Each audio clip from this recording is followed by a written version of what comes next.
Hey guys, I am back as you just seen in my last video with the segmented bowl.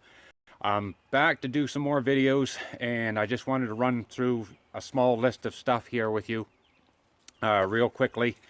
It's been really long, hard winter. I have not turned anything all winter long, trying to find a belt for my lathe, and it was almost impossible to try to find something like this. You could see it in between my fingers. It is really small. Still didn't really find one, but after a while I did get a friend of mine that did find one for me, and he shipped me a couple. And then after I got them, I started doing a little bit more turning, and I just said, heck with it, I'm gonna go buy a much bigger lathe. So here today I'm gonna show you the lathe. I've been working on it for a little over a week now, and I'm gonna do a small review with you and show you what I've got. Also, waiting 5 months for the belt, it just discouraged me too much when I finally did get a couple of belts in here. So I think what I'm going to do is work with a much bigger lathe, and there's going to be much better and bigger projects coming. This lathe can take a piece, I think 4 foot, somewhere around 4 feet long. So I never really measured it from spur to tailstock, so but I'm taking a wild guess that it's going to be about 4. I have got 2 videos coming, probably back to back. One of them is the river table. I am still working on that, and I'm still trying to get that finished. I got to get some more epoxy and see if I can get the river table done. I don't know what I'm going to do for legs, but I guess I'm going to figure that out later on.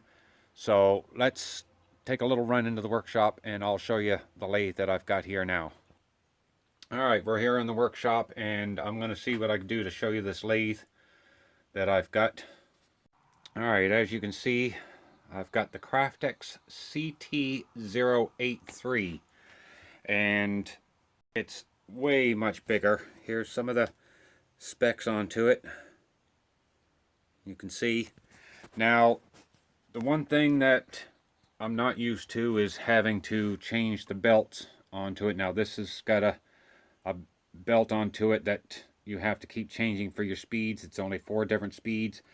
I've only been really turning on this one. I have turned a little bit on this speed here.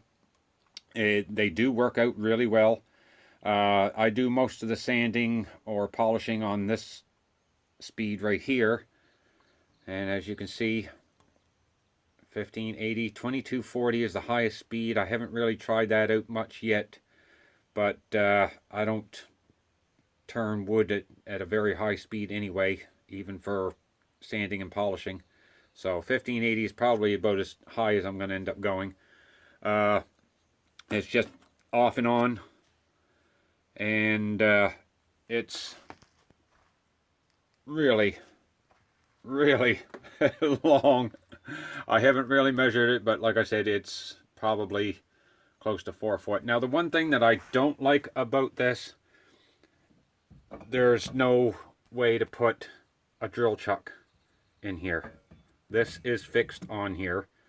Now, you could probably rig something up if you're really mechanical or something, but this is the only way you're gonna be able to turn right here.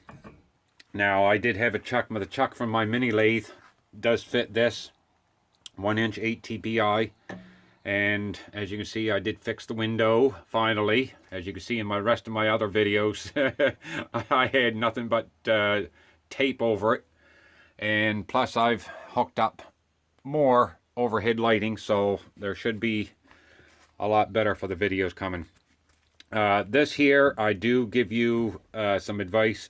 Go get one made at a machine shop, because it's just cast, and sooner or later it's gonna break. And not only that, but this is the only size there is, and I think this one is a good 12 inches long, so it's really big and really hard to maneuver around your projects and stuff. So I'm going to go have a big one and a small one made here right shortly. And I should be able to get something done. The end of it here is really a lot bigger than what I'm used to as well, but it'll still work.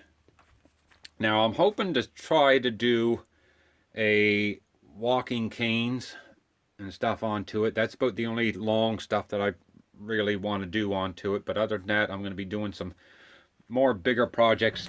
14 inches round you can put on this lathe, so it's really good that way. This is the spur to it right here. It just screws in and you only get the one with it. And also this part right here is what they give you for loosening up the bolt for your tool rest and your tailstock. So right now, this only lasted me a couple of days, and right now it's so soft of metal that it's no longer grabbing a hold of the bolt. So be prepared if you do get one of these lathes to get an adjustable wrench, as I have gone out to gut and using that right now. And also for that part right there, the adjustable won't grab a hold of it very well to change your chuck and your spur. So right now I'm just using a pair of vice grips until I figure something else out, or if anybody else has got an idea for that, let me know. And other than that, that's what I've got. I mean, I am happy with it. I am real happy with it, so I can work with that. So hopefully I'm going to have much bigger projects for you, and hopefully much better projects as well. Now over here I'll show you right quickly. That screw right there and that one there, you got to take those out, open this door up, and once you open this door up, inside there's two more bolts that you got to loosen up with your socket wrench, and that there will loosen up the bottom drive so that you can loosen up the motor so you can change the belt onto it. So that's how the belt has to get changed. And then once you get to change the belt, then you tighten up the two bolts back in here with your socket wrench and put your screws back in the door. So now you could probably figure out, like I said, if somebody's mechanical enough, you could figure out putting a latch maybe on here and latching it, or maybe you can rig up something. If somebody might want to let me know, maybe there's an idea of way to rig up a switch so that you can put this maybe on the fastest speed and hook up a switch so you can turn it down or up. Maybe that might work, or leave it on this slowest speed and use a switch to turn it up and down, variable speed.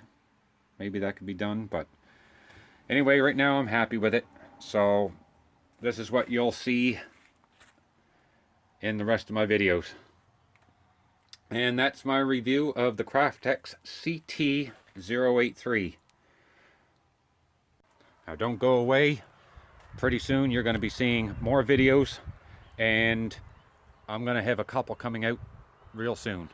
So everybody take care, have fun, and keep turning.